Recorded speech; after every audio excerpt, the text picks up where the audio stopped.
Porque la marca te graba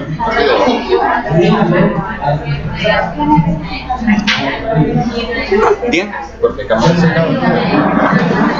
Solo el audio. Solo el audio. Sí, solo el audio. Bueno.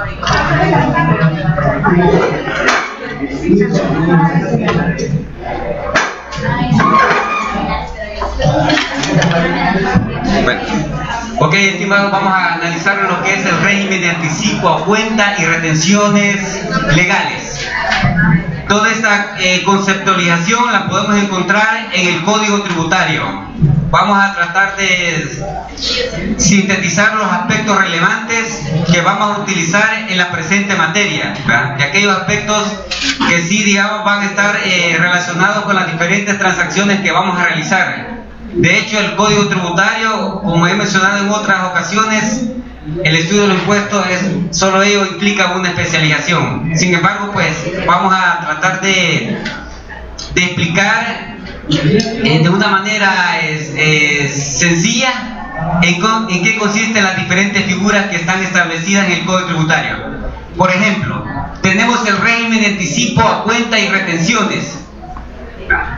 Veamos qué nos dice. Dice que la figura de pago a cuenta y las retenciones en concepto de impuestos sobre la renta constituyen mecanismos que utiliza el Estado en virtud de su facultad para hacer llegar de manera permanente y anticipada los recursos que financian el presupuesto general del Estado.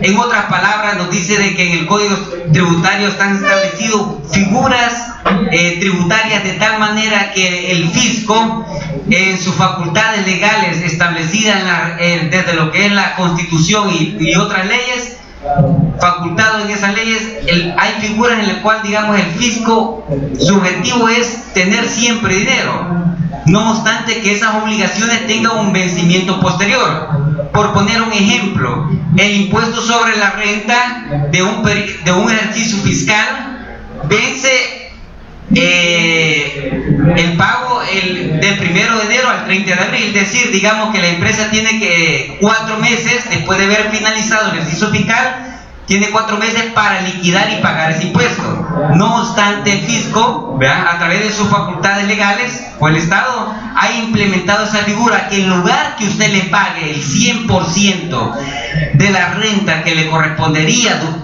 relacionado a ese ejercicio fiscal, le dice: momento, yo necesito que usted me adelante por anticipado el 1.75, ¿verdad? Es decir, usted de alguna u otra manera está financiando las operaciones del Estado, es decir, el contribuyente o sujeto pasivo está financiando el presupuesto general del Estado, ¿verdad?, con el objetivo de que ese dinero se utilice para los proyectos o los gastos que tiene consignado, digamos, el presupuesto como tal, ¿verdad?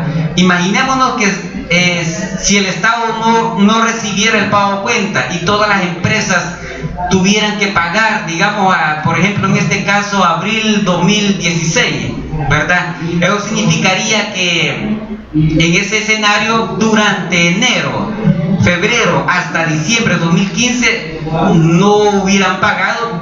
¿Cuál sería el déficit de caja, ¿verdad? Si aún así, digamos, actualmente el gobierno, recibiendo eso por anticipado, aún así tiene problemas de caja, ¿verdad? Eso lo conocemos, ¿verdad?, que a través de los diferentes periódicos, cada martes el gobierno está emitiendo millones y millones de dólares en letes, ¿verdad? Por eso, cuando se dan aquellos famosos 800, 900 millones,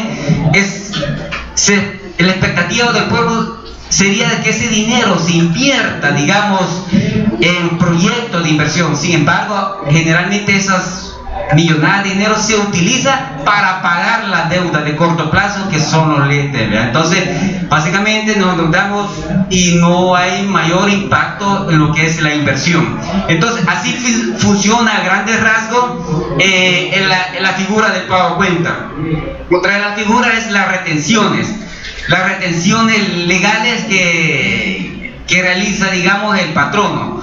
¿Cómo funciona esto? Por ejemplo, usted como empleado, ¿verdad?, Supongamos de que ahí el caballero ha trabajado durante el 2015 con un sueldo, por ejemplo, de $1,000. La empresa durante de enero, febrero, marzo hasta diciembre le ha estado reteniendo, ¿va? Le ha estado reteniendo, pero él legalmente tiene la obligación de liquidar ese impuesto hoy en abril del 2016. Entonces, ¿qué significa? Que el empleado está financiando las operaciones del Estado. ¿Por qué? Porque está pagando por anticipado, ¿va? ¿Me explico? Entonces, las dos figuras, tanto digamos de anticipo a cuenta y retenciones, tienen esas características. Entonces, por lo tanto, desde el punto de vista del contribuyente, va a constituir un crédito a favor. ¿Sí? Un crédito a favor. ¿Qué significa un crédito a favor? Es como una especie de una cuenta por cobrar fiscal hacia el fisco. En el caso de las empresas que pagan pago a cuenta, ¿verdad? Si recordamos el pago a cuenta, cuando analizamos el balance, esa cuenta estaba dentro del activo circulante o dentro del activo corriente o activo de corto plazo. Entonces, por lo tanto, el saldo que tenía esa cuenta representaba como una especie de cuenta por cobrar al fisco, ¿va? El cual se va a compensar con el cómputo global de la ganancia neta multiplicado por el 30% o el 25% según corresponda. ¿Sí?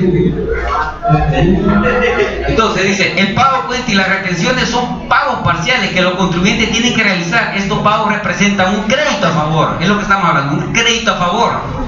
Es como un anticipo, ¿eh?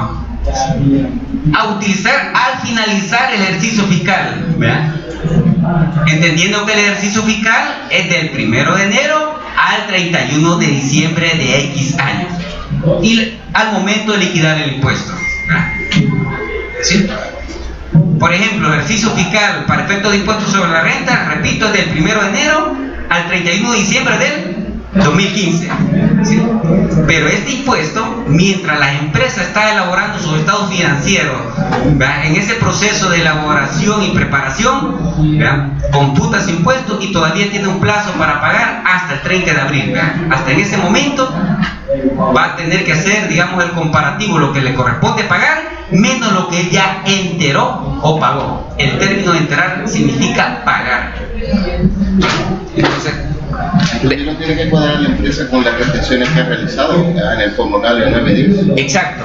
Buen punto lo que menciona ahí Roberto. Esos son de los aspectos que vamos a relacionar más adelante. Esta es una pequeña introducción correspondiente a los dos temas que están en esta presentación. Analicemos el pago anticipado, es decir, el entero a cuenta. El entero a cuenta. Es decir, que en este momento vamos a hablar solo del pago a cuenta. Pago a cuenta. Ahí está, le estamos dando el dinero al gobierno. Precisamente cuando se dan esos incrementos porcentuales, a veces las empresas, de alguna otra manera, dicen, momento, a veces hay sectores que dicen que no están de acuerdo con un 1.75 e incluso hay porcentajes diferenciados, porque han logrado negociar en el entendido de que esas empresas, al pagar el 1.75% sobre sus ingresos netos, se descapitalizarían, es decir, les haría falta ese dinero para financiar sus propias operaciones. Veamos ya específicamente en qué consiste el pago a cuenta. Dice, anticipo a cuenta del impuesto sobre la renta, es decir, sobre la ganancia, ¿verdad? Esto está establecido en el artículo 151 del Código Tributario.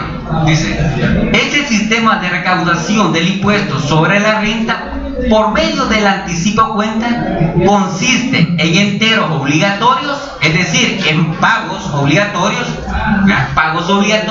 hechos por personas naturales, contribuyentes del impuesto sobre la renta, personas jurídicas, sociedades de hecho para efectos tributarios, con excepción de las que se dediquen exclusivamente a actividades agrícolas y ganaderas. En otras palabras nos dice, todos los sujetos pasivos que nos establece la ley de impuestos sobre la renta, que son diferentes figuras, estamos hablando de sociedades de hecho, unión de personas, incluso personas naturales, sociales, jurídicas, etcétera, esas tendrán que enterar a la cuenta el 1.75%. ¿Ya? Para efectos de esta materia nos vamos a estar refiriendo solo a las sociedades jurídicas, ¿sí? Y aprovecho la ocasión de mencionarles que vamos a utilizar únicamente el porcentaje del 1.75%, porque hay otros porcentajes diferenciados, pero para propósito de esta materia vamos a utilizar solo el 1.75%. ¿Sí? Acá nos dice: los enteros, es decir, los pagos, se determinarán por periodos mensuales y en una cuantía del 1.75% de los ingresos brutos obtenidos por la rama económica y deberán verificarse a más tardar dentro de los 10 días hábiles que siguen al cierre del periodo mensual correspondiente mediante los formularios que proporciona la Administración Tributaria. ¿Qué nos dice, señores? Dice que tenemos que enterar el 1.75 sobre los ingresos mensuales. Por poner un ejemplo, supongamos que estamos en el mes de enero del 2015. Supongamos, vamos a regresar al pasado. Supongamos que los ingresos o las ventas facturadas durante ese mes corresponden a $100 sin IVA, porque el IVA tienen que ser ingresos netos, $100. Si a esos $100, por favor, me multipliquen ahí $100 por 1.75, ¿cuánto es? ¿Cuánto? Es $1.75, ¿sí? ¿Me explico? Entonces, supongamos que las ventas netas, es decir, no incluyen IVA, las tenemos que multiplicar por el 1.75. En este caso nos da un valor de 1.75 de dólar, ¿sí? Ese 1.75 lo tenemos que provisionar al 31 de enero del 2015. Más adelante vamos a ver cómo lo vamos a registrar. Y dice el Código Tributario que esos 1.75 tenemos para pagarlo en los primeros 10 días hábiles del siguiente mes. Es decir, generalmente del 1 al 14 de febrero del 2015. Durante ese periodo, del 1 al 14 de febrero del 2015, la empresa tendría que declararlo y pagarlo. Es decir, en ese periodo tendría que cancelar su obligación en concepto de pago a cuenta. ¿Sí? ¿Está claro? Y así sucesivamente. Supongamos que en enero volvemos a facturar $100. Hago el mismo procedimiento. $100 por 1.75, ¿cuánto es? 1.75 de dólar. Eso lo tengo que dar provisionado al 28 de febrero del 2015 y luego pagarlo en los primeros 10 días hábiles del siguiente mes. Es decir, aproximadamente del 1 de marzo al 14. Otro ejemplo. Si en marzo facturamos $300 de ingresos netos, bien importantes, esos ingresos es sin IVA, son ingresos netos, ventas netas. Más adelante vamos a ver que las ventas netas tienen que ir deflactadas con lo que es la rebaja y devoluciones sobre venta. Por eso hablamos de ventas netas o ingresos netos. Supongamos que en marzo vendimos $300, ¿cuánto es? 5. Muy bien, excelente, lo felicito. Ahí la señorita ya hizo el cálculo. 5.35. Esos 5.35 tendrían que quedar provisionados al 31 de marzo del 2015 y pagarlos en los primeros días hábiles del siguiente mes. Y así sucesivamente. Al final tenemos que computar cuánto pago a cuenta. ¿Los 12 meses? 12. La sumatoria de que tenga esa cuenta es lo que vamos a compensar con el impuesto computado de renta. ¿Sí? Sí. ¿Pregunta con ese cómputo? ¿Usted, caballero? caballero, ¿tiene una pregunta? Sí, bueno, si nos vamos a la declaración de la renta anual, ¿verdad? Ya sobre ingresos netos, pero ahí dice ingresos brutos. No sé si habría que descontar vivo, como usted dice, o que ingreso bruto es sin descontar nada, ¿verdad? Sí, sin descontar. Pero sí, aclarando la pregunta, caballero, es sobre los ingresos. Ahí la palabra bruto se refiere a que tienen que incluso acumular otros ingresos, pero ese se calcula sin incluir el IVA. Por ejemplo, si usted además de la venta tuvo, digamos, otros alquileres, otros ingresos, tiene que, siempre y cuando estén facturados, incluso a veces, aunque no estén facturados, usted obtuvo un ingreso, por ejemplo, vendió, por ejemplo, los intereses ganados en cuentas de depósito a plazo. Habría que analizar ese caso para ver si tributa pago cuenta. Pero sí, digamos, aclarando con la pregunta, los ingresos tienen que ser netos, ¿sí? Ventas netas por el 1.75%, ¿sí? ¿Otra pregunta? ¿Está claro el ejemplo? ¿Está claro? $100 por 1.75% nos da $1.75. ¿Sí? Y eso es lo que tenemos, y así sucesivamente. El proceso es repetitivo. ¿Ya?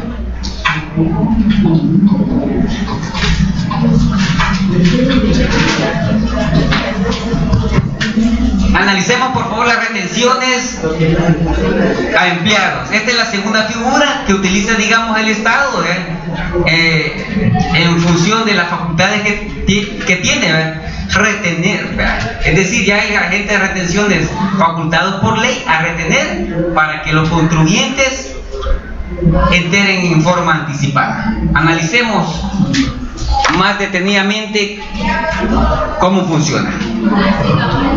Antes que nada, con el tema de retenciones, según el Código Tributario existen diferentes figuras. Para propósito de contabilidad financiera únicamente vamos a utilizar dos: la de servicio de carácter permanente y la de prestación de servicios. Solamente esas dos. ¿Cómo digo? Vamos a utilizar, para efectos de retención de impuestos sobre la renta, vamos a utilizar la figura de servicios permanentes o servicios eventuales, si lo queremos categorizar de esa manera. Sencillo, servicios permanentes y servicios eventuales. ¿De acuerdo? Analicemos ahora a qué nos referimos servicios permanentes. Dice, para la presente ley se considera servicio de carácter permanente aquello cuya prestación es regulada por la ley laboral y su remuneración es el devengo, salarios, sueldos, sobresueldos, ya que estos se pagan en efectivo de especie por tiempo indefinido, ¿verdad? En otras palabras, lo que nos dice la diapositiva es todos los empleados que están bajo la dependencia de un patrón.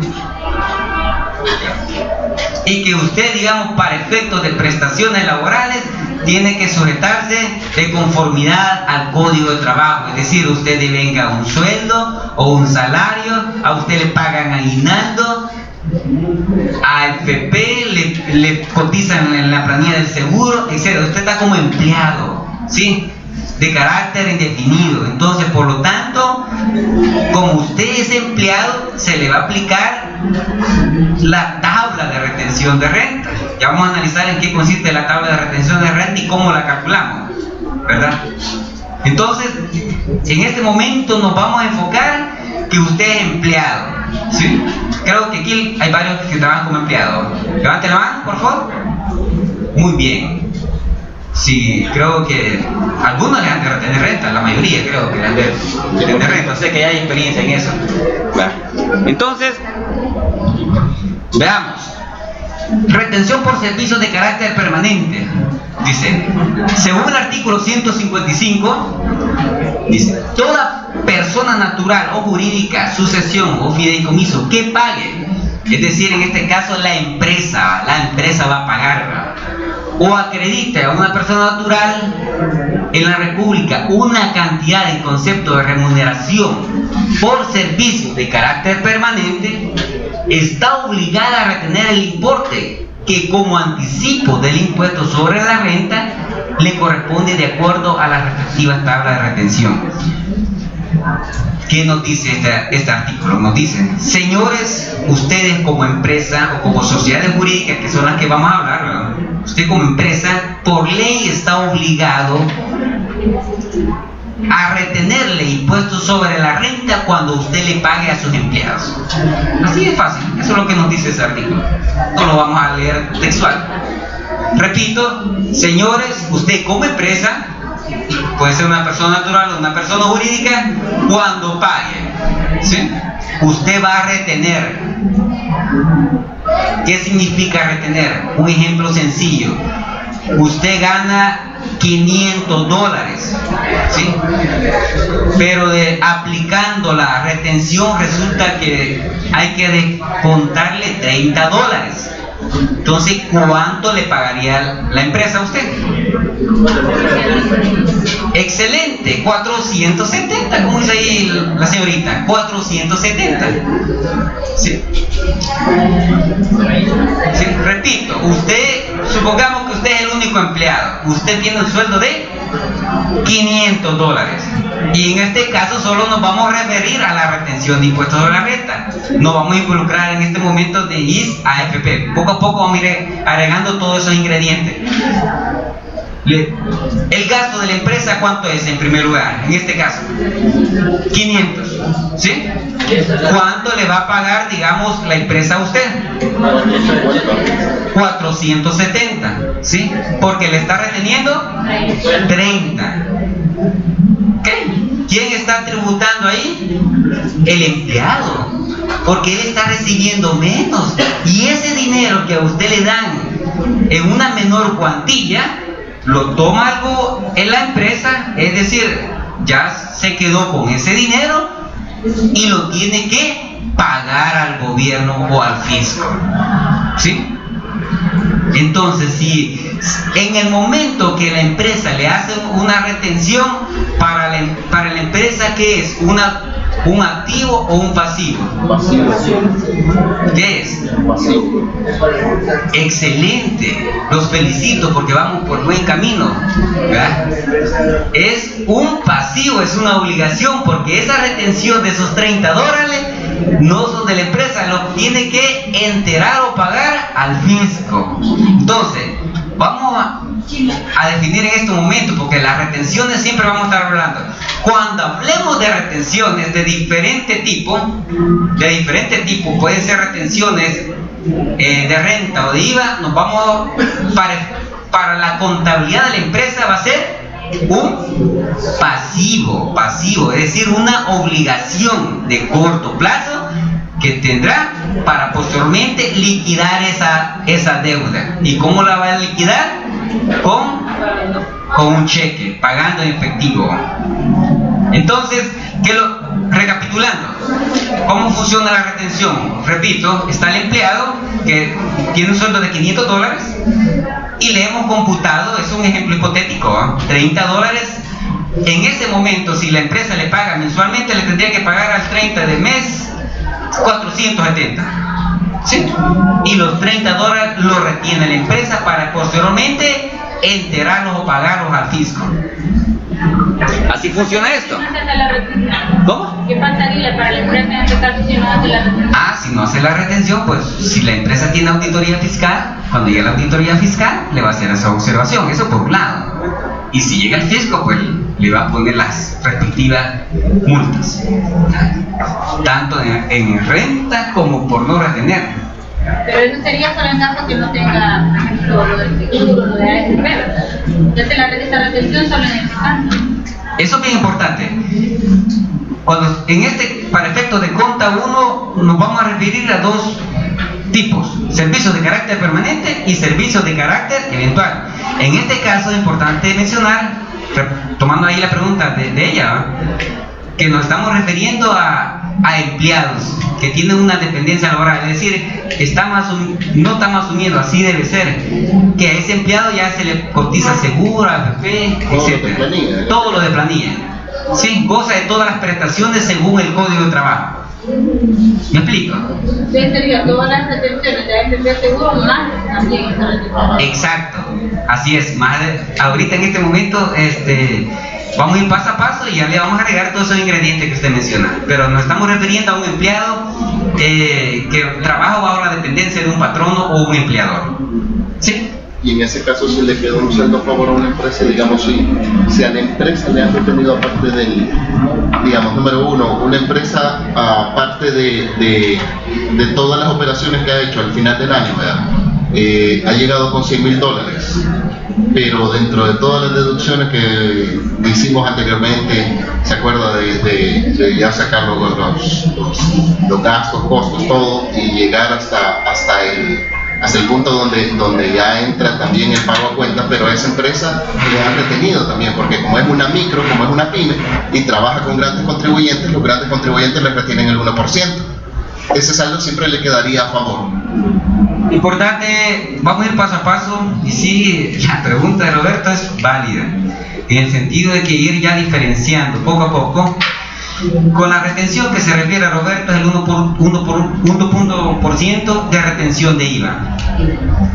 Esta retención nos estamos refiriendo de impuestos sobre la renta. Lo otro es otra figura, ya vamos a ver más adelante cómo lo vamos a tratar. Pero le queda a favor siempre. Sí, pero en ese caso usted se está refiriendo a la retención del 1%, pero de IVA. Claro. Vamos a analizar y vamos a hacer caso sobre eso. Sí, en este caso nos estamos refiriendo a que la empresa tiene un trabajador y le está reteniendo renta. Sí, todavía no vamos, pero sí vamos a llegar a ese tema, Roberto. Pero qué bueno que lo que menciona él, ¿verdad? Es de ir diferenciando los diferentes tipos de retención. ¿Sí? Sí, van a haber retenciones de impuestos sobre la renta, como dice Roberto, y retenciones de IVA, que el IVA es otra ley. Sí, es otra ley. En este momento estamos analizando el contexto de las retenciones de impuestos sobre la renta. Dice, bueno, se lo voy a traducir qué nos dice esa diapositiva, ¿verdad? Así de sencillo. Bueno, perdón, estamos en la siguiente clasificación ya, prestación de servicio. ¿Sí? Habíamos analizado de carácter permanente. Vamos a tropicalizar qué nos dice el artículo 156.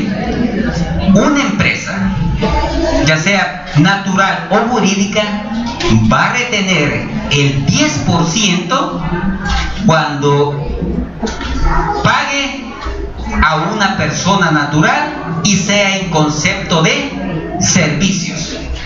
Es decir, tiene que cumplir los dos requisitos. La empresa tiene que pagarle a una persona natural, importante, y que esa prestación sea en concepto de servicio. Tienen que cumplirse los dos requisitos a efecto para que la empresa le retenga el 10% sobre la renta.